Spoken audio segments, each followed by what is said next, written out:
नमस्कार सर्वांना, श्री स्वामी समर्थ।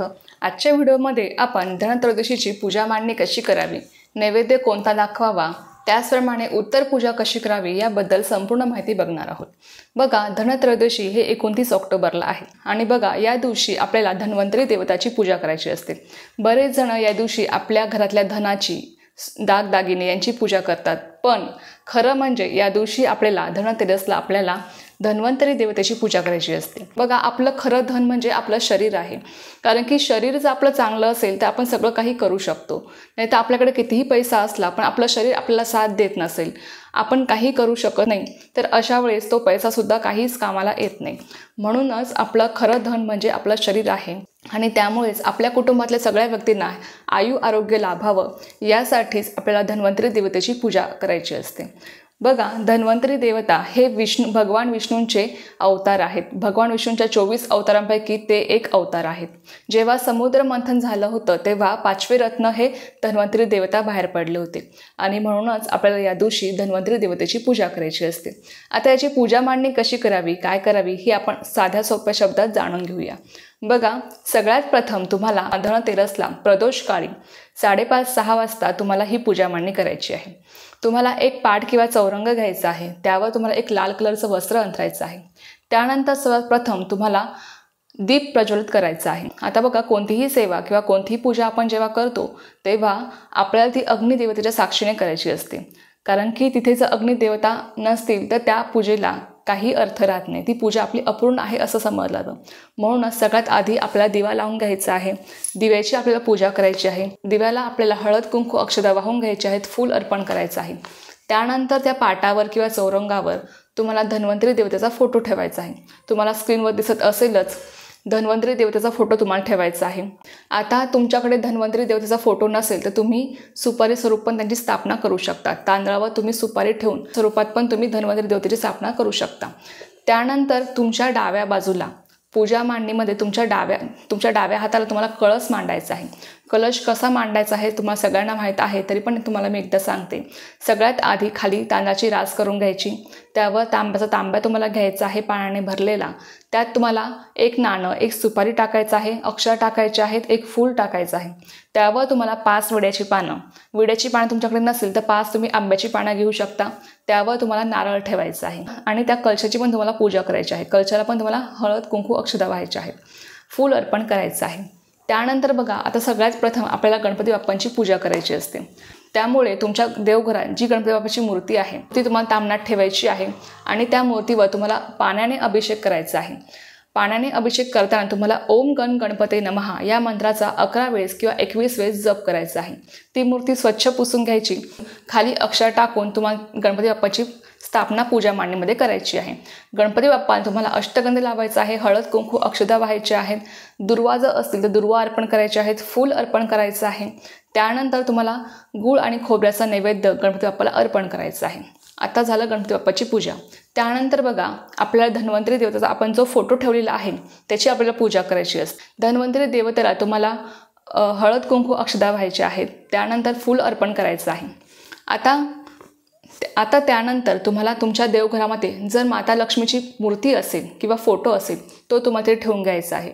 मूर्ती जर असेल तर ती तामणामध्ये घेऊन ओम श्री महालक्ष्मी नमः या मंत्रास तुम्हाला 11 वेळेस किंवा 21 वेळेस जप करून तुम्हाला पाण्याने महालक्ष्मीच्या मूर्तीवर अभिषेक करायचा आहे। मूर्ती स्वच्छ पुसून घ्यायची। गणपती बाप्पा शेजारीच तुम्हाला माता लक्ष्मीची मूर्ती ठेवायची आहे, खाली अक्षर टाकायच्या, त्यावर मूर्ती तुम्हाला ठेवायची आहे। माता लक्ष्मीला तुम्हाला हळद कुंकू अक्षता व्हायच्या आहेत, फूल अर्पण करायचं आहे। आता बघा, या दिवशी आपल्या घरातल्या अन्नधान्याची तुम्हाला पूजा करायची असते, कारण की तेच आपलं खरं धन आहे। त्यामुळे तुमच्या घरामध्ये जे काही धान्य असेल, गहू असेल, ज्वारी असेल, बाजरी असेल, त्यानंतर हरभरा असेल, जे कोणतं तुमच्या घरात धान्य आहे ते तुम्हाला त्या बोळक्यांमध्ये भरायचं आहे आणि 5 धान्य तुम्हाला ठेवायचे आहेत। जर तुमच्याकडे बोळके नसतील तर तुम्ही वाट्यांमध्ये भरून जरी ठेवले पूजा मांडणीमध्ये ते धान्य 5 किंवा 7 या प्रमाणात, तीळ घेऊ शकता, तुम्ही तुरीची डाळ घेऊ शकता, हरभऱ्याची डाळ घेऊ शकता, जे तुमच्या घरामध्ये धान्य आहे ते तुम्हाला घ्यायचं आहे। त्या बोळक्यामध्ये तुम्ही ठेवू शकता 5 किंवा 7 या प्रमाणात, किंवा तुम्ही वाट्यामध्ये भरून सुद्धा ठेवू शकता। तर त्या पूजा मांडणीमध्ये तुम्हाला ठेवून घ्यायचे आहेत। तुम्हाला फोटो दिसत असेल स्क्रीनवर, तर त्या पूजा मांडणीमध्ये तुम्हाला ठेवून घ्यायची आहेत आणि त्यांची पण तुम्हाला पूजा करायची आहे. त्यांना पण तुम्हाला हळद कुंकू व्हायचं आहे, फूल अर्पण करायचं आहे त्या धान्यांना पण. त्यानंतर बघा, आपण जरी समई लावली असेल पूजा मांडणीमध्ये, दिवा लावला असेल पितळेचा, तरीसुद्धा खरा मान म्हणजे एक पंथी आपल्याला इथे लावायची आहे. बघा, या पूजा मांडणीमध्ये पंथीला खूप जास्त महत्त्व आहे, म्हणून एक तरी पंथी आपल्याला तिथे पूजा मांडणीमध्ये लावायची आहे. त्यानंतर बघा, तुम्हाला या दिवशी नैवेद्य काय दाखवायचा असतो. या दिवशी नैवेद्य हा तुम्हाला धने आणि गुळाचा दाखवायचा असतो, कारण की या दिवशी धने हे धन म्हणून समजले जातात आणि त्याची पूजा आपल्याला करायची असते. म्हणून तुम्हाला या दिवशी धने आणि गुळाचा नैवेद्य धन्वंतरी देवतेला आणि माता लक्ष्मी तुम्हाला दाखवायचा आहे. नैवेद्य दाखवताना कधी पण आधी खाली पाण्याने चौकोन काढून घ्यायचा, त्यावर तुम्हाला धने आणि गुळाची वाटी तुम्हाला ठेवायची आहे. त्याभोवती तुम्हाला पाणी फिरून घ्यायचं आणि अशापर्यंत तुम्हाला हा नैवेद्य दाखवायचा आहे. आता बघा, नैवेद्य दाखवून झाल्यावर तुम्हाला तुमच्या घरामध्ये काही धन असेल, म्हणजे पैसे असतील, जे काही तुमच्याकडे कॅश असेल ती तुम्ही पूजा मांडणीमध्ये ठेवू शकता, किंवा तुमच्याकडे जे काही दागिने असतील ते पण तुम्ही पूजा मांडणीमध्ये ठेवू शकता, त्यांची पण तुम्ही पूजा करू शकता. त्यानंतर तुम्हाला आरती करायची असते. आता आरती कोणती करायची, तुम्ही गणपती बाप्पाची आरती तुम्हाला सगळ्यात प्रथम करायची आहे. त्यानंतर माता लक्ष्मीची तुम्हाला आरती करायची आहे आणि त्यानंतर तुम्हाला धन्वंतरी देवतेची आरती करायची आहे. धन्वंतरी देवतेची आरती तुम्हाला जर मिळाली नाही तर तुम्ही फक्त गणपती बाप्पाची आणि माता लक्ष्मीची आरती केली आणि आपल्या स्वामींची जरी आरती केली तरी चालणार आहे. आता बघा, आरती करून झाल्यावर आपल्याला काही सेवा करायच्या असतात, कारण की कोणतीही पूजा मांडणी ही सेवेशिवाय अपूर्ण आहे. बघा, तर सेवा तुम्हाला या दिवशी काय करायची आहे, तर एक माळ तुम्हाला धन्वंतरी मंत्राचा जप करायचा आहे. आता धन्वंतरी मंत्र हा तुम्हाला स्क्रीनवर फ्लॅश होत असेलच. ओम नमो भगवते वासुदेवाय धन्वंतरे अमृतकलशहस्ताय सर्वामय विनाशाय त्रैलोक्यनाथाय महाविष्णवे स्वाहा. त्याचा तुम्हाला एक माळ जप करायचा आहे. त्यानंतर तुम्हाला एक वेळा विष्णू सहस्त्रनाम स्तोत्र वाचायचं आहे. तुमची इच्छा असेल तर तुम्ही विष्णू सहस्त्रनामावलीसुद्धा वाचू शकता. त्यानंतर बघा, तुम्हाला एक वेळेस रामरक्षा स्तोत्र वाचायचं आहे. त्यानंतर गीतेचा 15वा अध्याय तुम्हाला वाचायचा आहे. त्यानंतर एक वेळेस काळभैरवाष्टक तुम्हाला म्हणायचं आहे आणि एक माळ तुम्हाला महामृत्युंजय मंत्राचा जप करायचा आहे. तर अशापर्यंत तुम्हाला ही सेवा या दिवशी करायची आहे. बघा, धन्वंतरी देवतेचा मंत्र जो आहे तो तुम्ही 108 वेळा तुम्हाला म्हणायचा आहे. जर तुम्हाला शक्य नसेल तर तुम्ही 51 वेळेस, 21 वेळेस तरी तुम्हाला या मंत्राचा जप करायचा आहे. लक्षात घ्या, कारण की धन्वंतरी देवता आहे, आरोग्याची देवता आहे. आणि सगळी सेवा करून झाल्यावर तुम्हाला प्रार्थना करायची आहे की हे धन्वंतरी देवता, माझ्या कुटुंबातल्या व्यक्तींना किंवा मला कुठल्याही प्रकारचं ज्या काही आधी व्याधी असतील त्या नष्ट करा. माझ्या कुटुंबातल्या व्यक्तींना नेहमी सुखी ठेवा. आमच्या घरामध्ये सुख, शांती, समृद्धी येऊ द्या. माता लक्ष्मीचा वास आमच्या घरामध्ये अखंड असू द्या. त्याचप्रमाणे माझ्या कुटुंबातल्या व्यक्तींना आयु आरोग्य लाभू द्या, कारण की तीच आपली खरी संपत्ती आहे.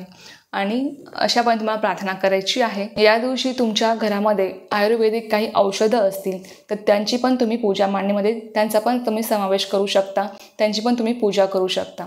तर अशापर्यंत तुम्हाला ही पूजा मांडणी अगदी साध्या सोप्यापर्यंत तुम्हाला करायची आहे.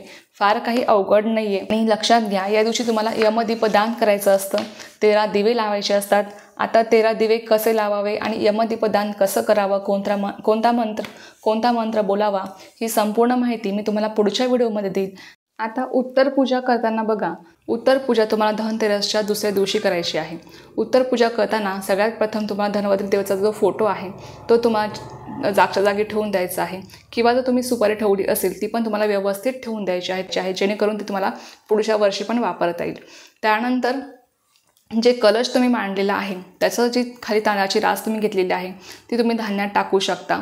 त्यानंतर जे तांब्यात कलशातलं जे पाणी आहे ते घरामध्ये संपूर्ण शिंपडून थोडं थोडं ते तुम्हाला झाडाला वाहून द्यायचं आहे. त्यातलं जे काही नाणं आणि सुपारी आहे ते तुम्हाला लक्ष्मीपूजनाला पण तुम्ही तेच कलशामध्ये टाकू शकता. त्यानंतर जी विड्याची पानं आहेत किंवा आंब्याची पानं आहेत ती तुम्हाला निर्मलात टाकायची आहे. नारळ पण, त्यावर जे नारळ तुम्ही ठेवलेलं आहे ते तुम्ही लक्ष्मीपूजनाच्या पूजा मांडणीमध्ये पण ते ठेवू शकता, काहीच हरकत नाही. त्यानंतर गणपती बाप्पाची आणि माता लक्ष्मीची मूर्ती तुम्हाला देवघरात ठेवून द्यायची आहे. त्याच्या खाली जी काही तांदळाची रास तुम्ही ठेवलेली आहे ती तुम्ही धान्यात टाकू शकता किंवा पक्ष्यांना तुम्ही खायला देऊ शकता. त्यानंतर जी फुले वगैरे तुम्ही अर्पण केलेली आहे ती तुम्हाला निर्मलात टाकायची आहे आणि ते धान्य जे तुम्ही ठेवलेलं आहे भरून ते पण तुम्हाला तुमच्या धान्यामध्ये टाकायचं आहे. त्यानंतर जे धने आणि गुळाचं तुम्ही नैवेद्य दाखवलेला आहे त्यातला जो गुळ आहे तो तुम्हाला थोडा सगळ्यांनी प्रसाद म्हणून घ्यायचा आहे कुटुंबातल्या व्यक्तींनी. जे धने आहे ते तुम्ही तुमच्या घरामध्ये वापरू शकता. तर अशा पद्धतीने तुम्हाला ही पूजा मांडणी आणि उत्तर पूजा करायची आहे. बघा, धन्वंतरी देवता आहे, आरोग्याची देवता आहे. त्यांच्या सेवेमुळे, त्यांच्या पूजेमुळे आपल्याला दीर्घायुष्याची प्राप्ती होते. म्हणून सगळ्यांनी ही पूजा मांडणी करून सेवा करण्याचा प्रयत्न करा. तर चला, ही एक खूप छोटीशी आणि खूप महत्त्वाची माहिती होती जी मला तुमच्यासोबत शेअर करायची होती. तर झालेली सेवा मी स्वामींच्यानी रुजू करते आणि आजचा व्हिडिओ इथेच थांबवते. तुम्हाला ही माहिती आवडली असेल तर व्हिडिओला लाईक, शेअर, सबस्क्राईब करायला विसरू नका. पुन्हा भेटूया अशाच एका नवीन व्हिडिओसोबत किंवा नवीनशासोबत. तोपर्यंत सर्वांना श्री स्वामी समर्थ. जय जय स्वामी समर्थ.